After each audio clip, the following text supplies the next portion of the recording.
ناظرین، 2020 میں ابراہیمی معاہدے کے بعد انٹرنیشنل میڈیا کے اوپر یہ خبریں مسلسل گردش کرتی رہی ہیں کہ سعودی عرب امریکہ سے اسرائیل سے صلح کرنے اس شرط پر راضی ہوا کہ مسجد اقصی کی کفالت اس کے سپرد کی جائے۔ یاد رہے کہ مسجد اقصی کی کفالت 1924 سے ہاشمائٹ کنگ جارڈن کی ان کے پاس ہے۔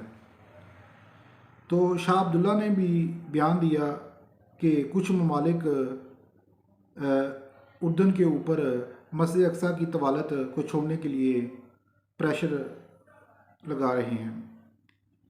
اگر ہم تمام عوامل کا بغور مطالعہ کریں تو ہمیں سعودی خواہش کے کچھ محرکات سامنے آتے ہیں۔ سب سے پہلے سعودی عرب ہمیشہ سے اسلامی دنیا کی لیڈرشپ کے لیے خواہش مند رہا ہے، اور اس کی یہ خواہش خادمین حرمین شریفین کا لقب ہونے کی وجہ سے بھی ہے۔ اگر سعودی عرب اسلام کے تیسرے مقدس مقام مسجد اقصی کی بھی طوالت حاصل کر لیتا ہے تو لوگوں میں اس کی نہ صرف مقبولیت بڑھے گی بلکہ لوگ ابن سعود حکومت کی لیجیٹمیسی کو بھی تسلیم کریں گے۔ اس سلسلے میں آپ کو ایک ہسٹوریکل تھوڑی سی بات بتانا چاہتا ہوں۔ 1517 تک سلطنت عثمانیہ کے جو امیر بادشاہ ہوتے تھے وہ اپنے آپ کو سلطان کہلواتے رہے۔ 1517 میں انہوں نے حجاز کے اوپر کنٹرول حاصل کیا۔ اس کے بعد ان کا جو خلافت کا کلیم تھا وہ بھی جو ہے مسلم ورلڈ میں تسلیم کیا گیا، صرف مسجد حرام اور مسجد نبوی کی طوالت اور مسجد اقصی کی طوالت کی وجہ سے۔ تو یہ بات بھی سعودی عرب کے ایک نظر میں ہے۔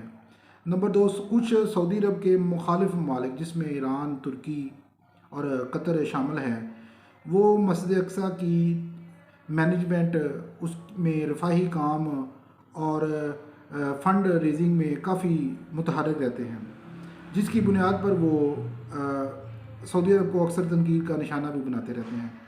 اگر سعودی عرب مسجد اقصی کی طوالت حاصل کرنے میں کامیاب ہو جاتا ہے تو اس سے سعودی عرب اپنے مخالف ممالک کو عرب عوام کی نظر میں ڈسکریڈٹ بھی کر سکتا ہے۔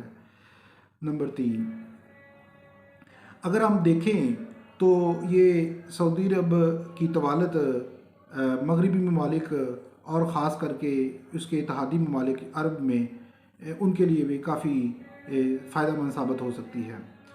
اس سے حماس کو بھی ڈسکریڈٹ کیا جا سکے گا، اور حماس جو فلسطین کے اسرائیل کے لیے ہمیشہ ایک مسئلہ رہی ہے اس کو بھی یہ اس سے ڈسکریڈٹ کر سکتے ہیں۔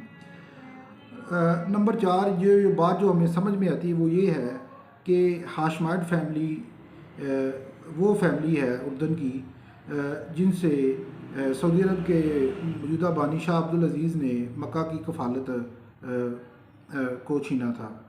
تو سعودی عرب یا ابن سعود فیملی کا یہ نقطہ نظر بھی ہو سکتا ہے کہ کسی ایسی فیملی کو نہ اٹھنے دیا جائے، کسی فیملی کو جو جن کا کلیم سب سے مضبوط نظر آتا ہے، تو ان کو بھی ڈسکریڈٹ کرنے کی ایک کوشش ہو سکتی ہے۔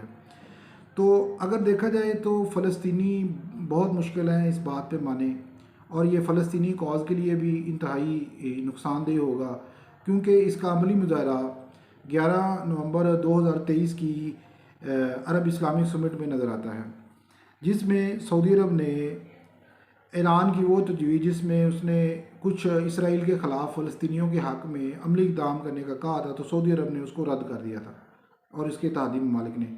تو فلسطینی اس بات سے خوش نہیں ہے۔ تو اگر سعودی عرب کے پاس مسجد اقصی کی طوالت جاتی ہے تو یہ خطے میں بھی کافی چینج